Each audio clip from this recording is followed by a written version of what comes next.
Take them out. We will. Take them out. Take them out. Take them out. Let's know.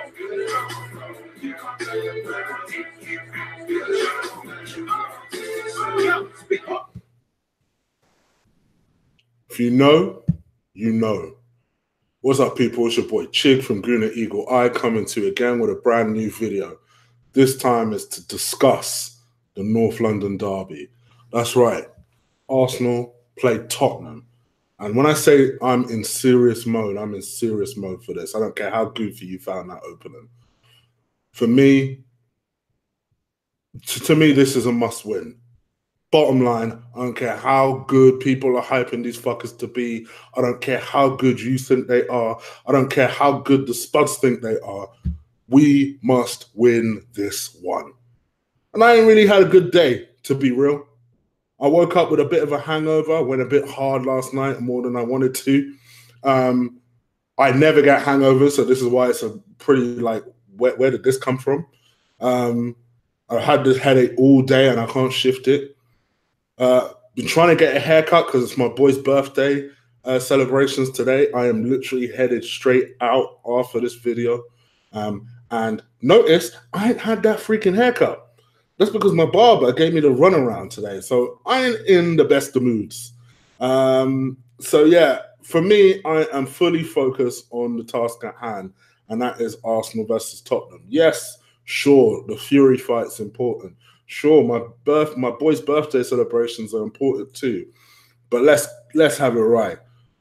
Tomorrow, Arsenal need to win that one. We need to take these fuckers out by any means necessary. And if that means playing a bit more aggressively, if that means showing more heart, showing more dogged spirit, then so be it.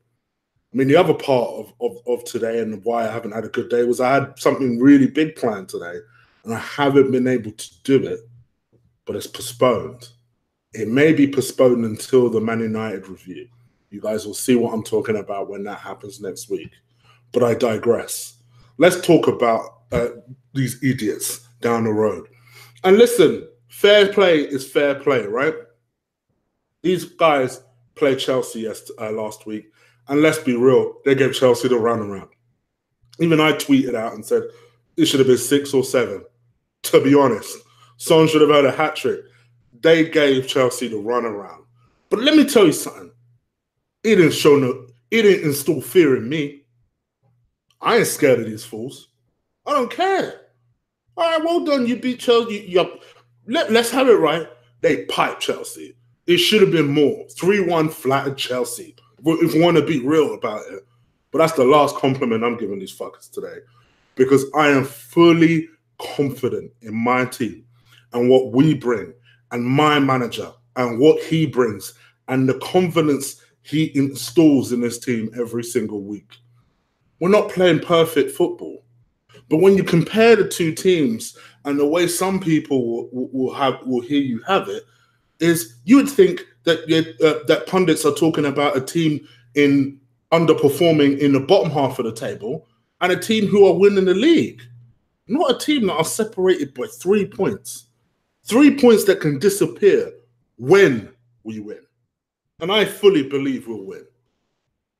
Because Tottenham, for all of their best start of the season and this, that, and the other, that's all they are. 3 points. 3 points separates us. And in their amazing run and in our barren run, where it was the worst period of our season, we still won more trophies than these fuckers. But apparently they are the amazing football club on the up. Paul Merson, who... I'll tell you, with every week that goes by and I hear him talk about Arsenal, the more I just think, bruh, what is going on with you? This is him. Oh, well, you know, I think if Tottenham turns up, they'll strip us. They'll just outplay us and beat us at the Emirates. Do you know when the last time Tottenham beat us at the Emirates?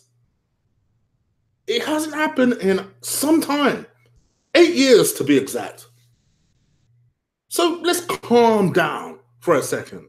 They're coming to our patch. They're coming to our home. And there ain't no way they're beating us at our patch and our home. I don't care how well they played against Chelsea.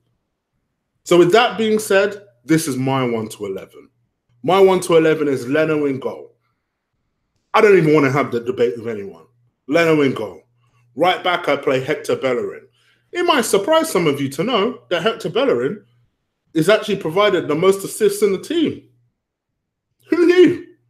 Hector's having a good season, so there's no reason to keep him out of the team. And I'll tell you what, from now to the rest of the season, I'm going to stop calling him Zoolander. I'm going to put some respect on Hector Bellerin's name.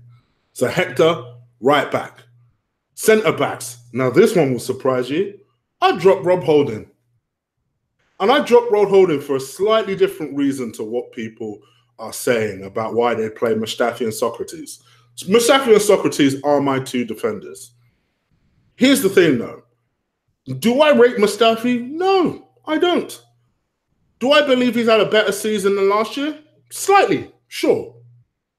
But the one thing I would say for Mustafi is one of the few motherfuckers that gets this tie. He gets it. Do you know how I know that? Let me know when was the last time you saw Mustafi play badly against Spurs. Don't worry. I'll wait. It don't happen. And this is me saying that. The one game that this guy seems to turn up for is Spurs. So I'm all for that because we need people in this team that are going to get that tie. Remember, we've let go of people like Jack, people who understood what that tie means, understood what Spurs coming to our ground means. We need people who understand that. Socrates looks like the kind of guy that's up for that sort of battle. So there ain't no way I'm leaving Socrates out. Plus, I think he's the best defender out of the three. Which seems harsh on Rob Holding. Because I think Holding has played well for the large part of this season. Had a couple of dodgy performances. But I'll tell you what, he's had some damn good ones too.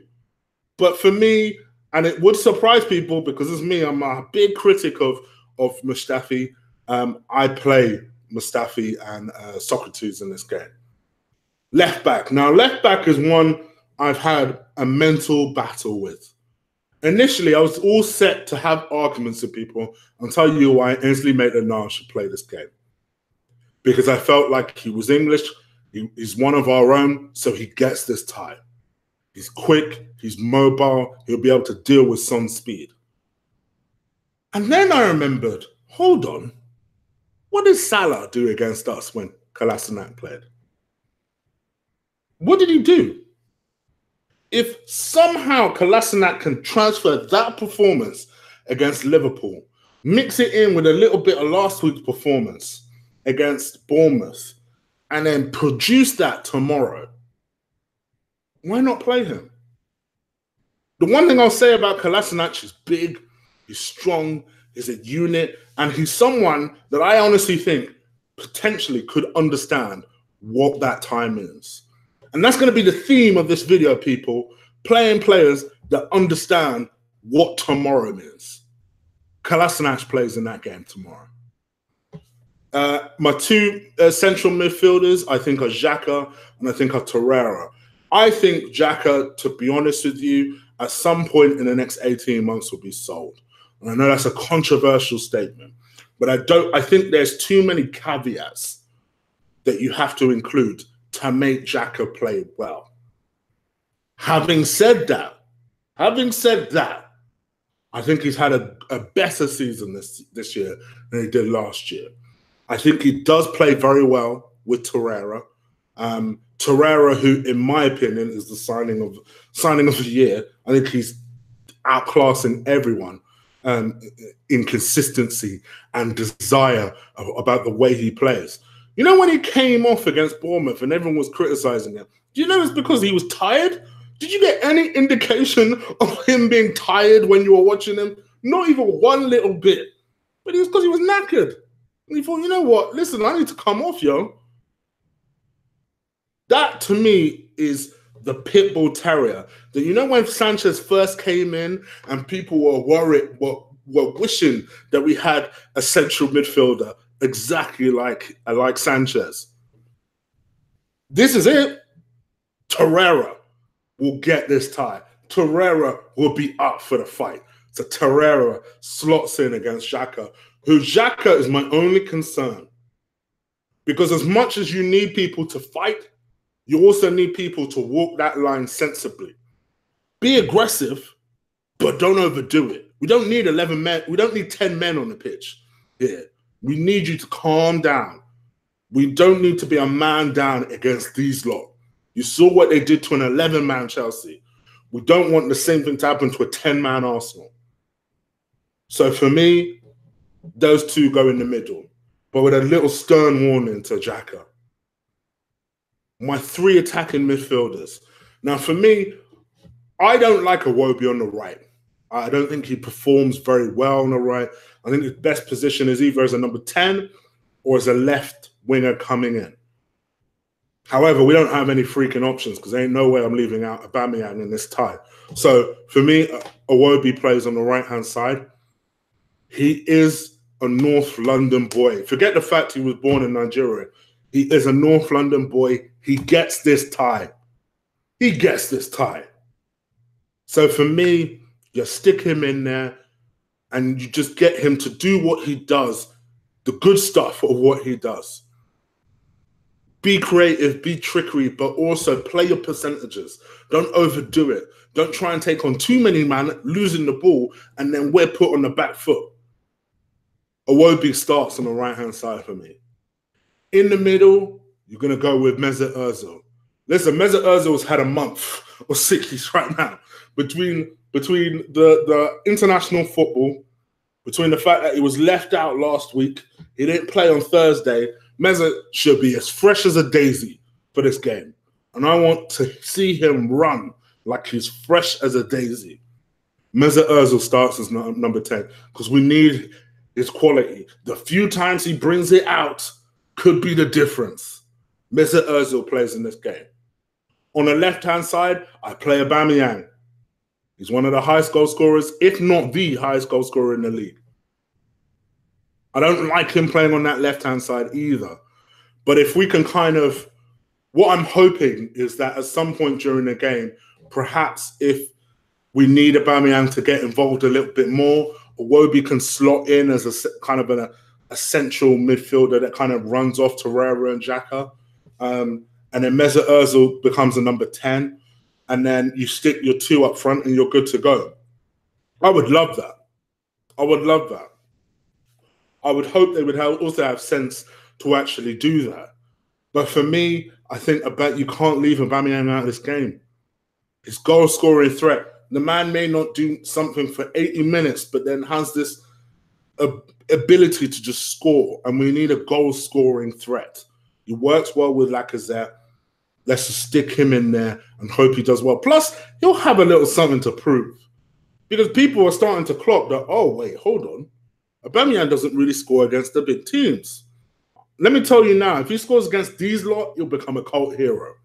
So I say stick him in this side, stick him on that left-hand side with a view of playing him with Lacazette if when we haven't got a goal or we do find ourselves behind and we need to fight. So for me, I say Aubameyang on the left-hand side. And up top, I go with Lacazette. I haven't heard anything that tells me he's ruled out for tomorrow. I suspect he was kept out of the team against Bournemouth and obviously on Thursday for precautionary reasons because he wanted to play in this and the United game. So for that reason, stick him in this. He's had a nice little break. He didn't play for France as well, albeit looking after his niggling injury. Should be nice and good to go, ready to go. I say Lacazette starts up top.